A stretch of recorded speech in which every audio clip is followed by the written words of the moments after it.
या देवी सद्भूतेषु शक्तिरूपेण संस्था नमस्तस्यै नमस्तस्यै नमस्तस्यै नमो नमः। आप सभी को मेरा प्रणाम। आज 7 मई 2024 दिन मंगलवार, बजरंगबली का दिन, भगवान राम के सेवक हनुमान जी का दिन। सबका हनुमान जी कल्याण करें। आज के दिन कालजयी रचना के लिए गीतांजलि जो रचना है, गुरुदेव रविन्द्रनाथ टैगोर जी का बर्थडे है। 1861 में पैदा हुए थे और क्या अच्छी बात रही 1861 भारत के लिए। 6 तारीख को मोतीलाल नेहरू जी का जन्मदिन होता 1861 में, और 7 मई को ठाकुर रविन्द्रनाथ टैगोर जी का बर्थडे होता। मैं रविन्द्रनाथ टैगोर जी को याद करता हूँ, उनको नमन करता हूँ। और वो इस दुनिया में नहीं है, लेकिन विश्व के 3 ऐसे देश हैं जहाँ उनका राष्ट्रगान गाया जाता है, जिसमें से उनकी खुद की रचना का राष्ट्रगान बांग्लादेश में, हमारे देश में और श्रीलंका में इनकी प्रेरणा से इनकी कुछ चीज़ें ली गई हैं, वहाँ का राष्ट्रगान है।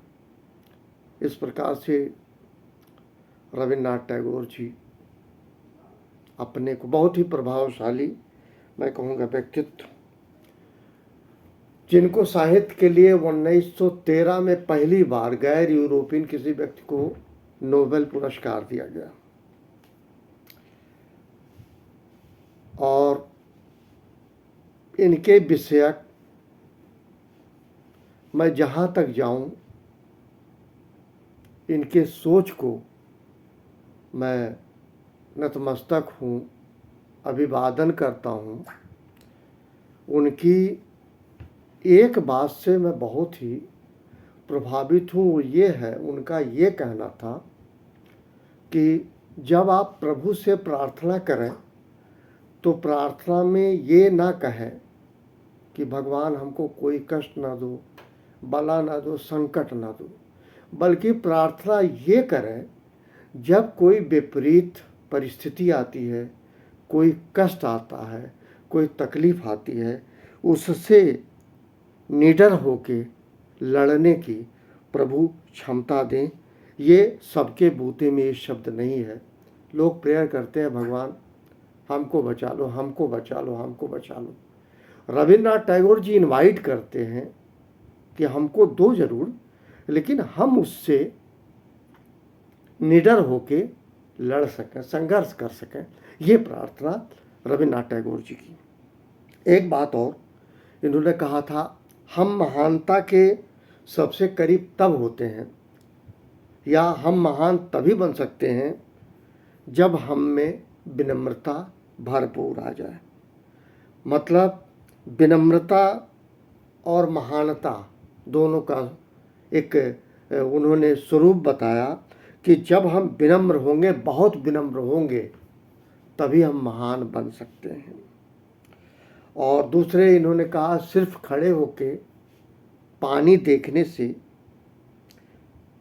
नदी पार नहीं कर सकते। ये एक बात उन्होंने कही थी, ये याद रखना चाहिए कि नदी के किनारे खड़े रहें और हम पानी देखते रहें और ये कह दें नदी पार होगा, ये संभव नहीं है। इसके अलावा इन्होंने कहा, फूल की पंखुड़ियों को तोड़कर आप उसकी सुंदरता को इकट्ठा नहीं कर सकते। ये नेचर की बात उन्होंने कही। नेचर उनमें भरपूर था, प्रकृति का उनको बहुत वो था।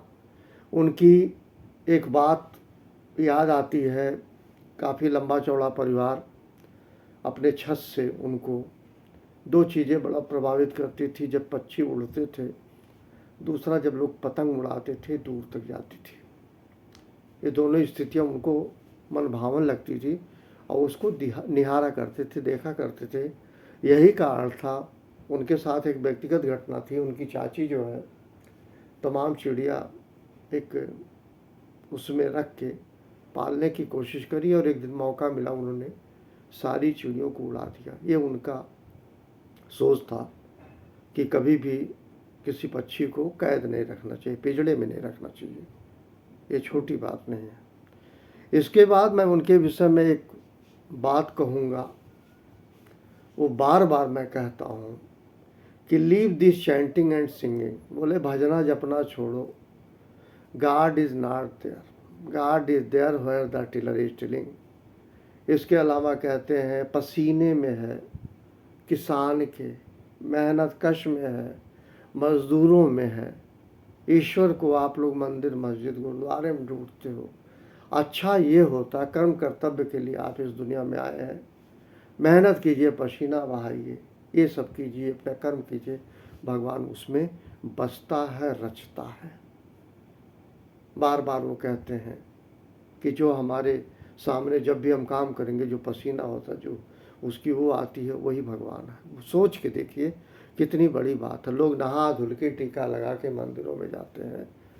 इसके वो कहीं ऐसा नहीं उन्होंने विरोध दर्ज किया। उनका ये कहना था कि ईश्वर की जो पाने की परंपरा है वो आपके खुद के कर्म कर्तव्यों में है, क्योंकि आप परमात्मा से अलग नहीं है, आपके अंदर आत्मा है।